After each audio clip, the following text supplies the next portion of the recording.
নমস্কার বন্ধুরা, আজ আমি এই শাকটির রান্নার রেসিপি সহ এই শাকটির সাথে আপনাদের পরিচয় করাবো। এই শাকটির নাম হচ্ছে পুনর্বা শাক। এই শাকটির পাতার ওপরের দিকটা সবুজ রঙের আর উল্টো দিকটা একটু সাদা ধরনের হয়ে থাকে, আর পাতার চারপাশটায় একটা মেরুন রঙের বর্ডার থাকে। এর পাতাগুলো বেশ মোটা আর একটু বেলে বেলে টাইপের হয়ে থাকে। বছরের শুরুতে বৃষ্টি হওয়ার সাথে সাথে এই শাকের দেখা মেলে, আর বৃষ্টিকালে এই শাকের বাড়বাড়ন্ত বেশিই থাকে। কচি অবস্থায় এই শাকের ডাঁটা পাতা সবই খাওয়া যায়, তবে ফুল হওয়ার পরে যখন এর মধ্যে দানা হয়, সেই দানা সহ এই শাকটা কিন্তু খাওয়া যায় না। নিয়মিত এই শাক সেবন করলে শরীর নিরোগদেহী হয় আর মানুষ নবজন্ম লাভ করে। তার জন্য এই শাকের নাম হচ্ছে পুনর্বা শাক। আসলে এই শাক আমাদের শরীরের জন্য খুবই উপকারী। একটি গাছের শিকড় আমি দেখাচ্ছি, দেখুন বন্ধুরা, এর শিকড়ও কিন্তু জন্ডিসের জন্য ওষুধ হিসাবে ব্যবহার হয়। এছাড়াও কিডনিকে সতেজ রাখতে সাহায্য করে। বাতের পক্ষেও উপকারী হলো এই শাক। রক্তকে পরিষ্কার করে, শরীর থেকে টক্সিন বার করতে সাহায্য করে। চোখের জন্য এই শাক খুবই উপকারী। এছাড়াও লিভারকেও সুস্থ রাখতে সাহায্য করে এই শাক। বন্ধুরা, আমি শাক খুব ভালোভাবে ধুয়ে নিয়েছি। ধুয়ে শাক আমি কুচিয়ে নিয়েছি। গ্যাস ওভেনে গরম কড়াইয়ের মধ্যে আমি তেল দিয়ে দিয়েছি।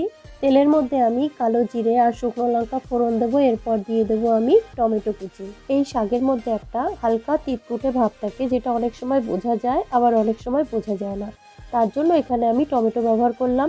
আপনারা এই শাকটি এইভাবে একদিন রান্না করে দেখবেন, খেতে অনেক ভালো লাগবে।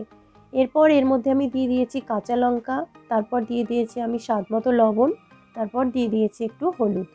এবার পুরোপুরি টমেটোটা যখন গলে যাবে, তখন কুচানো শাকগুলো আমি কড়াইয়ের মধ্যে দিয়ে দেব। কড়াইয়ে শাক দেবার পরে শাক আর টমেটো আমি একসাথে একটু নেড়ে চেড়ে নেব। এখানে আমি কিন্তু একটুও জলের ব্যবহার করব না, কারণ শাক ধোবার পরে শাকের মধ্যে যে হালকা একটু জল রয়েছে, ওই জলেই কিন্তু শাক পুরো সিদ্ধ হয়ে যাবে।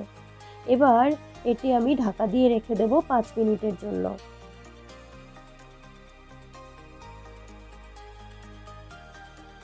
5 মিনিট পরে দেখুন বন্ধুরা, শাক একদম সিদ্ধ হয়ে গেছে। এবার এটি আমি খুন্তির সাহায্যে আবার একটু নেড়ে নেব। এই সময়ে শাক খুব বেশি করে নাড়তে হবে, যাতে করে শাক তলার দিকে পুড়ে না যায়, আর শাকের মধ্যেকার যে এক্সট্রা জল আছে সেটা যেন শুকিয়ে যায়।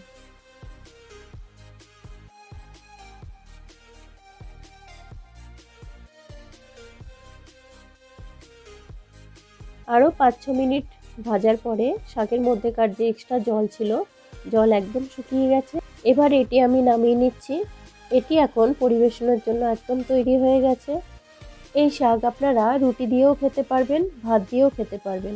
দুপুরে গরম ভাতের সাথে এই শাক পেলে অর্ধেক ভাত আপনার এই শাক দিয়েই খাওয়া হয়ে যাবে। বন্ধুরা, আজকে আমার এই ভিডিও আপনাদের কেমন লাগলো? ভালো লাগলে লাইক শেয়ার করবেন, আর পৃথিকার রান্নাঘর এই চ্যানেলটি সাবস্ক্রাইব করে পাশে থাকার অনুরোধ রইল।